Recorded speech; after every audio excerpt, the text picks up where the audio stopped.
Ito ang latest trendy. Viral trending ngayon sa mundo ng social media ang di umano'y balitang isang mainit-init ngunit malaman na balita na naman ang pag-uusapan natin ngayon kung saan naging malungkot ang karamihan sa mga netizens at tagahanga sa pamamaalam ng veteranang aktres na walang iba kundi si Gloria Romero. Ito'y matapos tinanggihan niya ang offer ng GMA7 na muling makapagbigay ng kanyang serbisyo sa isa sa mga drama, fantasy at trilogy na pinamagatang Daig Kayo ng Lola Ko. Ito ang mainit na balitang pinuputakti ngayon ng samot-saring komento mula sa marami sa ating mga kababayang Pilipino. At marami nga sa kanila ngayon ang hindi napigilan ng kanilang sarili na maglabas ng kanilang hinaing at komento sa mundo ng social media. Pero bago ang lahat mga ka-trendy, kung hindi pa kayo nakapag-subscribe sa aking channel, please click subscribe and hit the notification bell para lagi kang updated sa latest trending na balitang i-upload namin. At yun na nga, viral na trending ngayon sa mundo ng social media ang di umano'y balitang wala mang sinabi ang naturang network kung bakit tumangin na ang veteranang aktres sa alok nila. Pero sinabi ng kampo at malalapit na kaibigan ni Gloria Romero, ito ay dahil bibigyan daw nito ng sapat na panahon para makapagpahinga ng lubusan sa kanyang retirement sa showbiz for 70 years sa trabaho sa harap ng taping. Pero hindi naman sinara na pinto ng veteranang aktres ang kanyang sarili sa nasabing drama, fantasy at trilogy ng Kapuso Network at sinabi nito magigest na lang daw siya sa paminsan-minsan at hindi na raw kailangan pa na maging mains ito sa naturang palabas.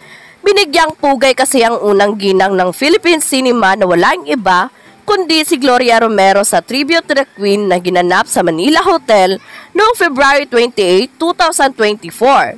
Ang matalik na kaibigan ni Mami Glo at dating aktres na si Daisy Romualdez ang nag-produce ng tribute to the Queen. Ito na ang pangalawang pagkakataon na binigyan ng parangal ang 90-year-old multi-award and veteran actress na Senator Robin Padilla, Mark Bautista, Boy Abunda at Dolce ang ilan sa mga personalidad na nagbigay-pugay kay Miss Gloria Romero. Ilan sa mga kinanta ni Mark ang medley ng Love is a Main, This Vendor King, What I Did for Love and Walk Away. Inawit naman ni Dolce ang tanging yaman na sati ng titulo ng 2000 movie na pinagbidahan ng veteranong aktres Gloria Romero. Nakalimutan ni Dolce ang ilan sa mga lyrics ng kanta pero hindi masyadong napansin ng mga manonood dahil sa kanyang husay. Pero nung umakyat na sa stage si Robin Padilla, ikinuwento niya ang isa sa mga hindi niya makakalimutang karanasan na nagsilbing inspirasyon daw niya para abutin ang pangarap na maging aktor. Anya, quoted, "Noong nag-umpisa po ako po ay goons. Ako ho yung kontrabida, lagi ng bida. Nung nagkasama po kami ni tita sa kami, mga ulila, hindi ko po makakalimutan yon. Tinawag ako ni tita. Sabi ni tita, alam mo iho, magaling ka. Nashock po ako kasi Gloria Romero itong nagsasabi sa akin na magaling ako. Ano lang ako, goons. Tapos sabi ni tita, magtiyaga ka. Sigurado, meron kang pupuntahan. Hindi ko ho makakalimutan tita yung araw na yon kasi yun po ang mga panahon na yung ibang mga artista ang tingin sa akin. Ganun po naman talaga noon. Kapag iba na ang itsura mo, naka-boots ka, nakamaong ka, naka-jacket ka, iba ang dating." End quote. Sa kabilang banda sa naging panayam sa radyo ng kanyang anak na si Marites Gutierrez, sinabi nitong napakaswerte niyang anak sa kanyang mga magulang na sinang Juancho at Gloria Romero na lumaki siyang malapit sa Diyos at kabila ng kanilang estado sa buhay bilang isa sa pinakikilala ng pinakamayaman na pamilyang artistang Pilipino. Dagdag niya pa na proud siya sa kanyang mga magulang na pinalaki siyang naging responsable sa lahat ng mga bagay, hindi katulad ng mga ibang tao o artista na lumaki sa yaman na ang lahat ng mga luho sa buhay na ibibigay ng kanilang mga magulang. Iba raw magpalaki ang kanyang inang si Mami Glo dahil tinuro nito sa kanya ang lahat ng mga kabutihan sa buhay, lalong-lalo na ang pagmamahal sa Panginoon at mapagkumbaba sa iba. Sa madaling salita, wala na raw siyang masasabi sa sa akin, kundi ang magpasalamat ng lubusan sa mga itinuro sa kanya ng mga magandang kaugalian hanggang siya ay lumaki at magkaroon na rin ng kanyang sariling pamilya. Proud siyang ipinagmalaki ang kanyang ina sa pagiging mabait nito at maalalahanin hindi lamang sa kanyang pamilya, kundi pati na rin ang ibang mga tao, lalong-lalo na yung mga wala sa buhay. Sinabi nitong napakalaki raw talaga ng halaga ang iniwan sa kanila ng Mami Glo kung ang pagbabasihan ay yaman, ari-arian at pera, pero minabuti raw nito na ibahagi ang kalahati ng kanyang yaman sa ilang mga charitable institution, lalong-lalo na sa pinakamamahal nitong organisasyon na Caritas Manila. Ito raw ang paraan ng kanyang ina para makatulong sa mga mahihirap na pamilya at mga batang walang-wala sa buhay.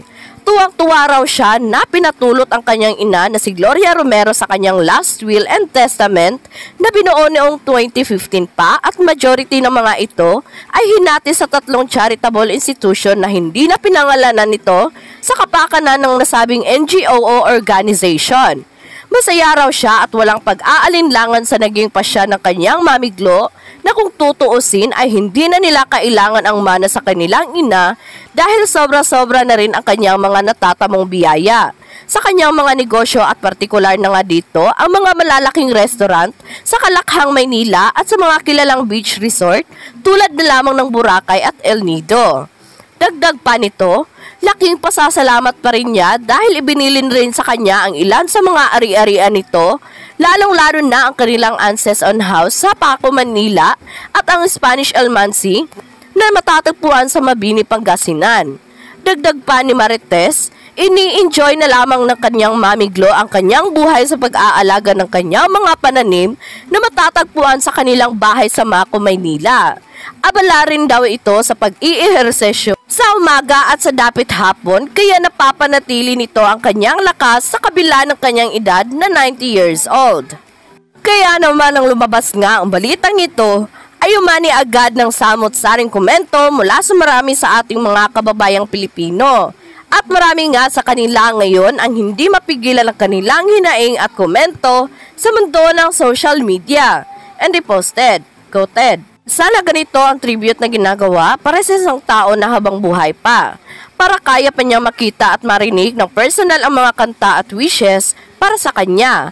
Mas ramdam niya ang pagmamahal ng bawat isa." Si Miss Gloria, siya ang pinakamatandang aktres kasi karamihan sa mga aktor-aktres hindi na nakakaabot ng 90 years old. Tsaka mukhang malakas at matanda pa rin siya.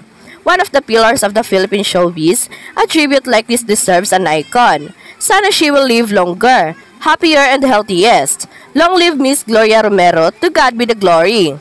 Love seeing that Miss Gloria Romero is getting her flowers while she's still with us, a legend and a pillar of the Philippine entertainment industry. God bless you. Appreciate the tribute. Let's not wait until they pass before we give them the recognition that they deserve.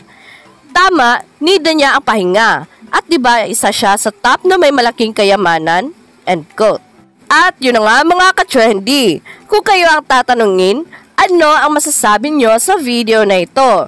Huwag kalimutang mag-iwan ng komento sa baba para malaman ko kung ano ang naging reaksyon mo sa latest at trending na balitang ibinahagi namin.